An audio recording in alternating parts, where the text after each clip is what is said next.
Hello there, little man. Boy, I sure heard a bunch about you. See, I was a friend of your dad's. We were both in that Hanoi pit of hell together over 5 years.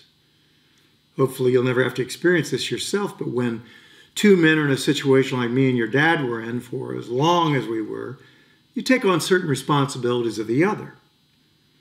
If it had been me who hadn't made it, Major Coolidge would be talking with my son Jim. The way it turns out, I'm talking to you, Butch. I've got something for you. This watch was first purchased by your great-grandfather during World War I. It was bought in a little general store in Knoxville, Tennessee, made by the first company to make wristwatches. Up to that time, people just carried pocket watches. It was bought by Private Doughboy Ryan Coolidge the day he set sail for Paris. This was your great-grandfather's war watch, and he wore it every day he was in that war.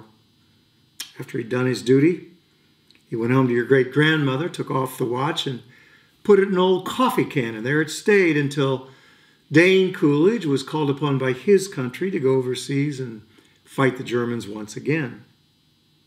This time they called it World War II. Your great-grandfather gave it to your grandfather for good luck. Unfortunately, Dane's luck wasn't as good as his old man's. Dane was a Marine. He was killed with all the other Marines at the Battle of Wake Island. Your grandfather was facing death. He knew it. None of those boys had any illusions that any of them would be getting off that island alive. So 3 days before the Japanese took the island, he talked with an Air Force gunner by the name of Wanaki, a man he never met before in his life, to deliver to his infant son, whom he'd never seen in the flesh before, this gold watch. 2 days later, your grandfather was dead, but Wanaki kept his word.